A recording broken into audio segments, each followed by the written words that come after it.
Hi everyone, it's Steph and welcome to another video. Today I'm going to make a rag rug, and here I'm trying to decide what to use as the warp.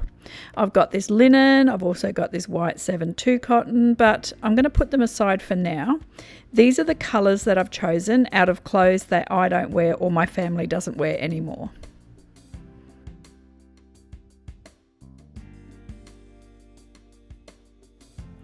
I've tried to make them fairly neutral as far as the colour palette is concerned.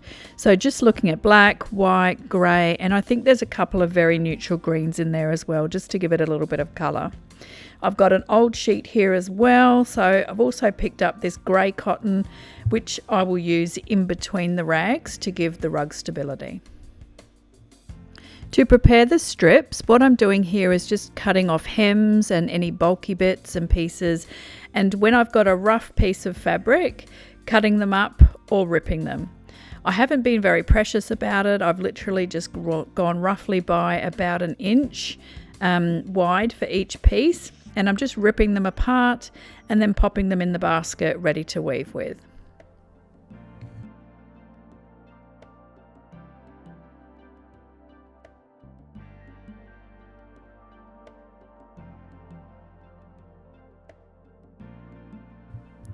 I'm saving all the buttons because there's always that one time when you need a certain button and you don't have one. So I do have a bit of a stash of buttons, so I'm going to add all of these to my stash.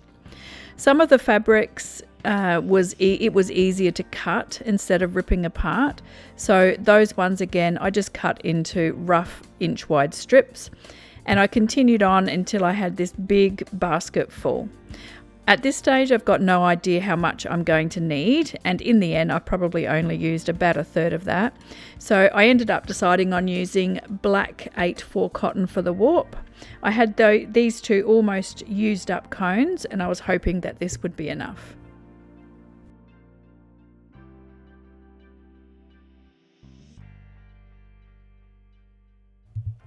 I'm using my 80cm Ashford Rigid Heddle loom and a 7.5 dent reed for this project. I picked up this doodad at Spotlight, and I just thought what a great idea to use for warping when you've got lots of different colours in your warp, and it would be a great way to stop them all rolling around the place. This worked out absolutely brilliantly. I think it's to store ribbon rolls on. However, it wasn't expensive, so if you're in Australia, pick one up from Spotlight because it worked out so well.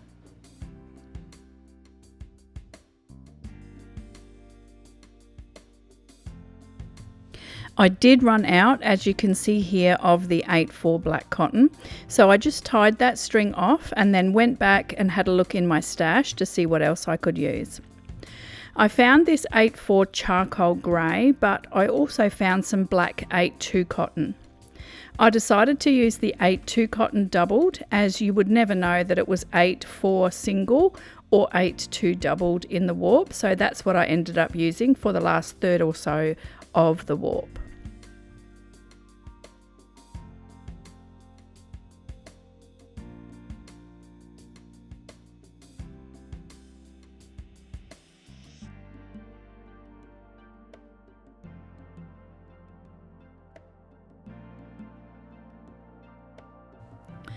The rest of the warping up went really well. There was no issues.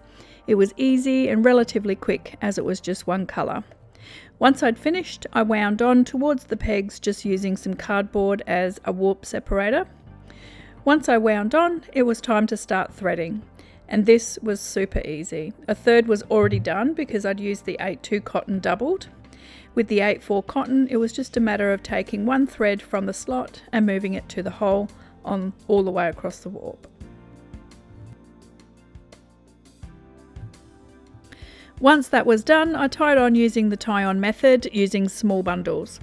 I tied on this way because I wanted plenty of warp strings either side of the rug to do a Damascus edge. I have done this once before, and I knew that you needed enough yarn in your hand to make it comfortable to knot and to make it a lot easier.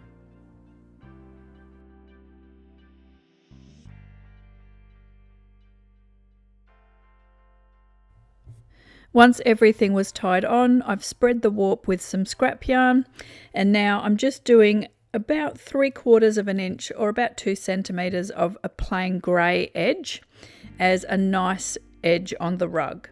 I did 2 or 3 picks and then used the tapestry beater to beat that down nice and tight to make a nice tight edge.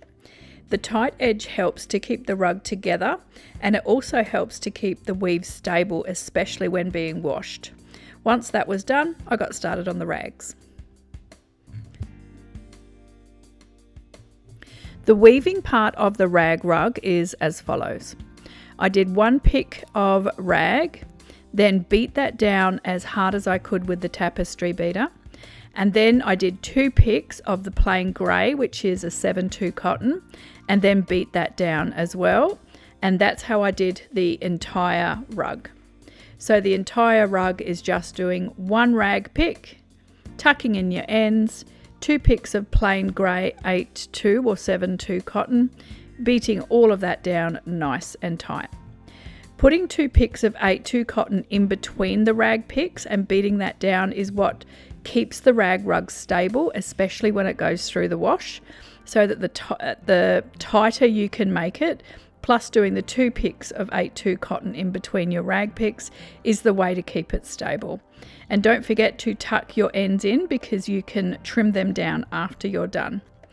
Once you've put the next rag rug pick in, you actually won't see the 8/2 cotton or the 7/2 cotton that you've beaten down as well. So it is largely not visible.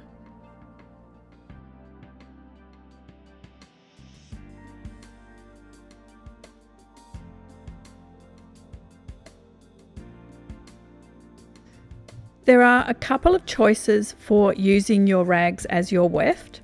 You can sew your rag pieces together to make one continuous strand that you wind round a shuttle and then use it as the weft that way, but I chose to do it a different way. I chose not to join the rags together in one continuous strand, and the reason is I wanted a little bit more control on colour placement. Some strips, like the ones from the old sheets, I was able to do 2 rows without tucking ends, but most of the rags I actually just tucked the ends in so that I could control the stripes and control how the colours looked in the rag rug. The ends I then beat down extra hard to make them even.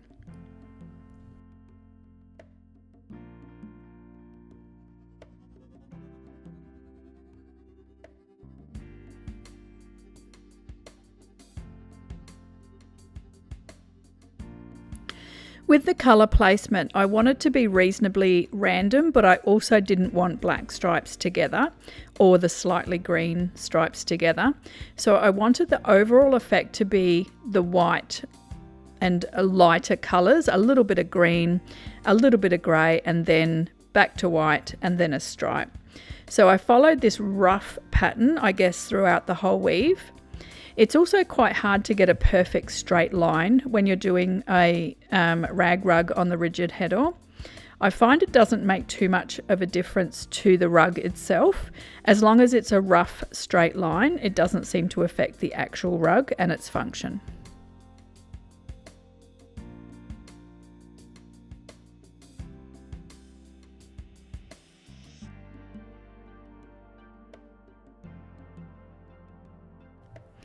I found weaving this rag rug really rewarding because as I was weaving, I was thinking about where each rag came from, what bit of clothing, which brought back lots of memories and lots of different thoughts about, you know, your history and places and things you may have done whilst wearing some of these old clothes.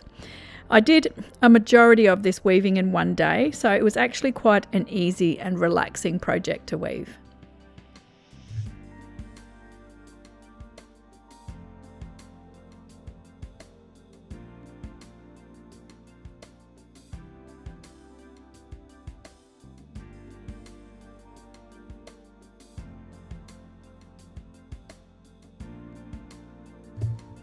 When I felt that the length was where I wanted it to be and I'd finished weaving the rags, I did around 8 to 10 picks of some scrap yarn and then I cut the rag from the loom.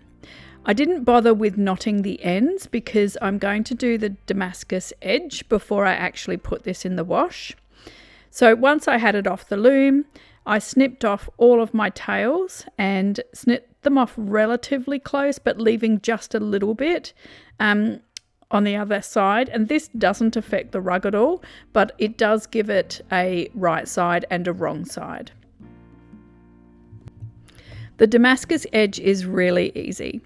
Starting on the wrong side and working right to left, you grab the first 2 warp strings, you do a right over left knot and pull that string up.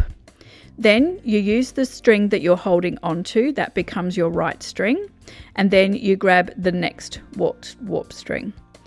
You then do the same, a right over left knot, and pull that string straight up. Pull it firm, but don't put your entire weight behind it, otherwise it will buckle up. So basically you want a nice firm knot to tie your edge, so you continue doing this along the entire length of the project. As you go, just give the edges of your work a little tug.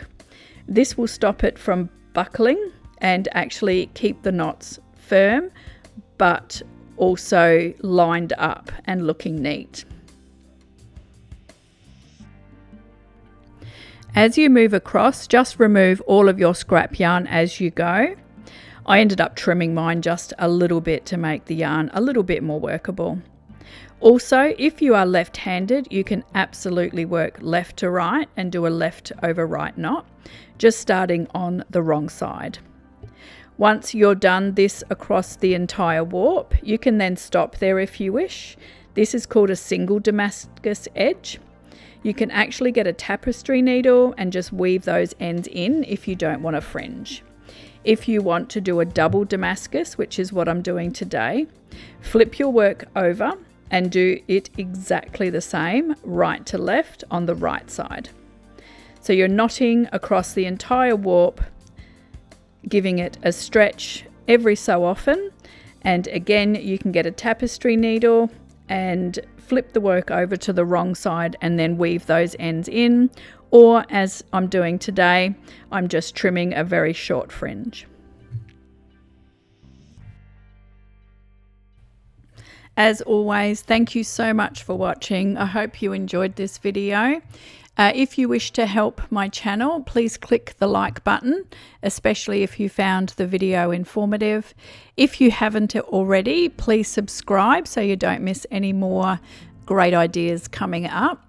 And I hope you all have a wonderful day. Here is the reveal.